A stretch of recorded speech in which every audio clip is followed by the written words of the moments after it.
இந்த வீடியோவில் ஒரு சர்க்குலர் பட்டன் எப்படி கிரியேட் பண்ணுறது அப்படின்னு பார்க்க போகிறோம். இந்த ப்ளே பட்டன் மாதிரி ரைட் ஹேண்ட் சைடில் ஒரு எக்ஸாம்பிள் காட்டியிருக்கேன் இல்லையா, இதே மாதிரி ஒரு பட்டன் எப்படி நம்ம கிரியேட் பண்ணுறது அப்படின்னு பார்க்க போகிறோம். ஸோ என்ன பண்ணுறேன், பாடியிலேருந்து ஸ்டார்ட் பண்ணி இந்த கோடை நான் delete பண்ணிடுறேன். ஃப்ரெஷ்ஷாக நம்ம கிரியேட் பண்ணுவோம். ஓகேவா? இல்லை ஜஸ்ட் ஒரு ஸ்கேஃபோல்டு ஆப் பார் அதே மாதிரி அந்த யூஷுவல் கோட்ஸ் தான் உள்ளே இருக்குது. ஸோ இப்போ டைரெக்டாக பாடி க்ரியேட் பண்ணி நம்ம கோடை ஸ்டார்ட் பண்ணிடலாம். பட்டனை சென்டரில் கொண்டு வந்து வச்சுக்கலாம், சென்டர் வச்சுட்டு யூஸ் பண்ணி. ஓகே, இப்போ நம்ம க்ரியேட் பண்ண போகிற பட்டன் என்னென்னா எலிவேட்டட் பட்டன்.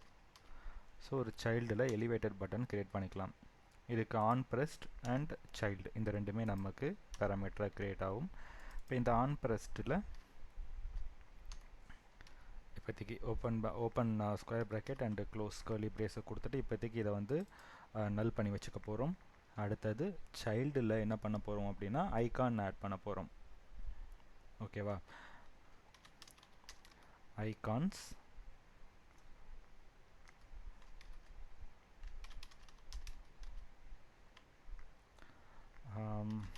ப்ளே ஆரோ.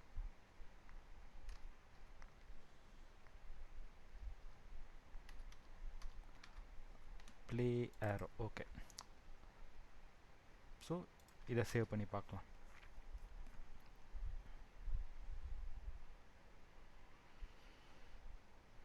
ஓகே, ஒரு பட்டன் க்ரியேட் ஆயிருச்சு. பட்டன் ஆனால் நமக்கு வந்து டிஃபால்ட் ஒரு ஸ்கர்வ்டு ரவுண்டட் ரெக்டாங்கிள் மாதிரின்னு வச்சுக்கோங்க. அதில் வந்து நமக்கு பட்டன் க்ரியேட் ஆகிருக்கு. அதுக்கு நடுவில் நமக்கு ஒரு ப்ளே பட்டன் க்ரியேட் ஆகிருக்கு.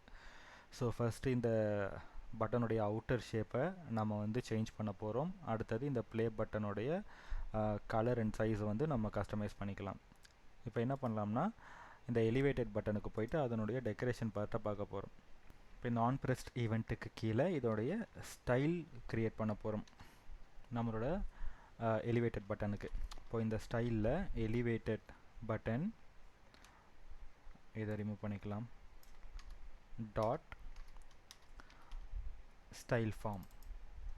ஓகேவா? இப்போ இதுக்குள்ளே நம்ம ஸ்டைலிங் ப்ராப்பர்ட்டிஸ் எல்லாம் கொண்டு வந்து வைக்க போகிறோம். ஃபர்ஸ்ட் இதோடைய ஷேப் ஆல்ட்ரு பண்ணலாம். ஷேப் வந்து பார்த்திங்கன்னா சர்க்குலர் பார்டர் அப்படின்னு சொல்லிட்டு ஒரு ஃபங்க்ஷன் இருக்குது, அதை யூஸ் பண்ணிக்கலாம். சர்க்குலர் பார்டரில் இந்த சர்க்குலர் பார்டரை விட்டு வெளியே வந்துட்டு அதுக்கப்புறம் அதில் பேடிங் கொடுங்க. Padding edge inserts dot all, அதுக்கு ஒரு வேல்யூ நான் இங்கே 20ன்னு சொல்லி கொடுத்துக்கிறேன். ஸோ ஓவராலாக எனக்கு 20 அந்த சைஸில் பேடிங் வந்து பட்டனை சுற்றி நமக்கு க்ரியேட் ஆகும். பட்டனுக்கு ஒரு பேக்ரவுண்ட் கலர் கொடுத்துக்கலாம்.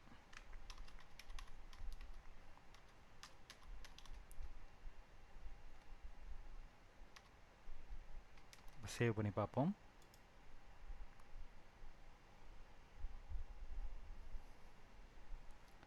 ஓகே, இப்போ எனக்கு வந்து ஒரு சர்க்குலர் ப்ளூ பட்டன் க்ரியேட் ஆயிருச்சு. அதில் ஒரு ப்ளே பட்டன் இருக்குது. இப்போ இந்த ப்ளே பட்டனை அந்த ஐக்கானை வந்து இப்போ நம்ம ஸ்டைல் பண்ண போகிறோம். ஃபஸ்ட்டு இதோடைய சைஸ் மாற்றிக்கலாம். சைஸ் ஒரு 30 வச்சுக்கிறேன் அந்த ஐக்கானுக்கு. அடுத்தது அதோட கலர் மாற்ற போகிறோம். கலர்ஸ் வந்து ஒரு ஒயிட் வச்சுக்கிறேன். Colours dot white. இப்போ சேவ் பண்ணலாம். ஓகே, ஸோ இப்போ எனக்கு இந்த play button colour and size மாற்றியாச்சு. அவுட்டர் சைடில் இருக்கிற அந்த பட்டனுடைய ஷேப்பையும் நம்ம சர்க்கிளில் மாற்றியாச்சு.